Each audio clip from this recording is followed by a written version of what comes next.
안녕하십니까. 오늘은 안업소 채널 구독자분들의 고민을 한번 이야기해 보도록 하겠습니다. 메일이나 그 인스타 DM 같은 걸로 이제 고민을 보내주시거든요. 그래서 이제 고민을 보면은 이런 내용들이 많아요. 가장 많이 오는 내용인데 그 중에 하나를 제가 한번 이야기를 해볼게요. 20대 커플이신데 여성분이 보내주신 거예요. 결혼을 생각하면 이제 빌라나 아파트 같은 것들을 이제 생각을 했는데 이제 안엽서 채널의 영상을 보고 협소주택이라는 것을 생각하게 된 거죠. 중간 내용을 생략을 하고 협소주택 짓는데 얼마가 필요한가요? 이게 이제 저한테 보내주신 고민 내용이에요. 협소주택을 짓는데 얼마가 있어야 되냐? 지금 현재 나한테 얼마가 있는데 지을 수 있냐, 이런 내용들이 많은데 방금 소개한 내용 같이 젊은 분들이 이런 고민들을 많이 보내주셨어요.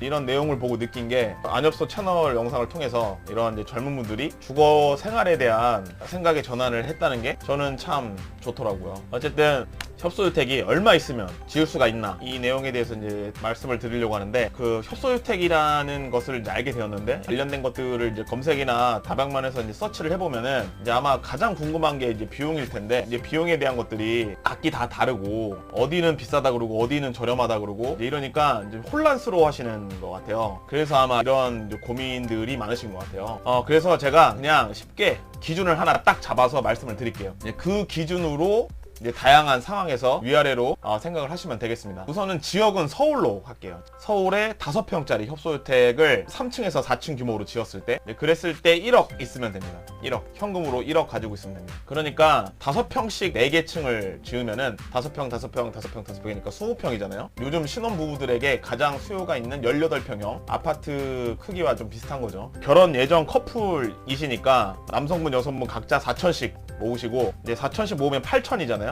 거기에 양가 부모님께 1,000씩 손을 벌립니다. 그래서 1억을 만들어요. 1억을 만든 다음에 대출은 2억을 받으셔야 돼요. 그렇게 해서 서울에 평당 1,000만 원 정도 하는 땅을 찾습니다. 그래서 10평의 땅을 가지고 있는 1억으로 매입을 해요. 1억 7천만 원 정도의 협소주택 견적을 받습니다. 그렇게 견적을 받아서 협소주택을 짓습니다. 딱 지어요. 3천만 원은 세금 같은 여러 가지 따로 드는 비용을 감당을 합니다. 현금 1억, 그리고 대출이 2억이 되는 거죠. 그래서 총 예산이 3억, 총 예산 3억으로 서울에 5평 협소주택을 지을 수 있는 플랜을 고민을 주신 분에게 말씀을 드리고 싶어요. 젊은 분의 고민이라서 그런지 최저가로 짓는 방법을 궁금해 하시더라고요. 그래서 이렇게 말씀을 드렸고요. 이 기준에서 평수를 늘리고 싶다, 그러면 그에 맞는 예산을 늘리시면 되는 거고요. 지역을 좀 더 서울 중심 쪽으로 좋은 지역으로 가고 싶다, 이러면 그에 맞는 예산을 늘리시면 되겠습니다. 반대로 여기서 더 저렴하게 짓고 싶다, 이러면 평수를 줄이시면 돼요. 5평 협소주택에서 4평, 3평 협소주택을 생각하시면 되고, 안엽소 채널에 있는 서울에 2평 협소주택도 있거든요.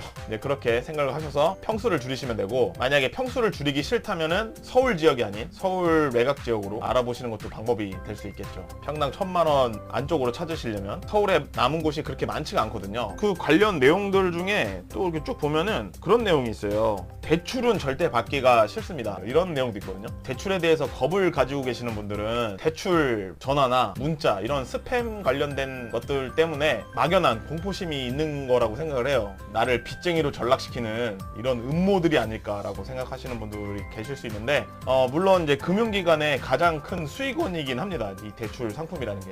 집을 만약에 장만하신다고 하면은 협소주택이 아니어도 반드시 필요한 게 또 대출이고, 이렇게 경험을 하면서 알아두어야 하는 금융상품이거든요. 반드시 자신의 집에 대해서 결심을 하셨으면 그 대출 상품에 대해서도 한번 고려해 보시면 좋을 것 같아요. 사채 같은 위험한 상품이 아닌 이제 정부 지원이라든지 신혼 때 나오는 거리로 나오는 대출 상품들이 있거든요. 그런 상품에 대해서 아시는 게 중요합니다. 오늘은 간단히 구독자분께서 보내주신 고민에 대해서 한번 말씀을 드렸는데, 협소주택에 대해서 가지고 계신 고민거리가 있다면 그거에 대해서 한번 답변을 하는 시간도 가지도록 하겠습니다. 정말 어렵거나 이제 딥한 그런 내용들은 이제 건축가분들이랑 제가 상담을 해서 말씀을 드리도록 하겠습니다.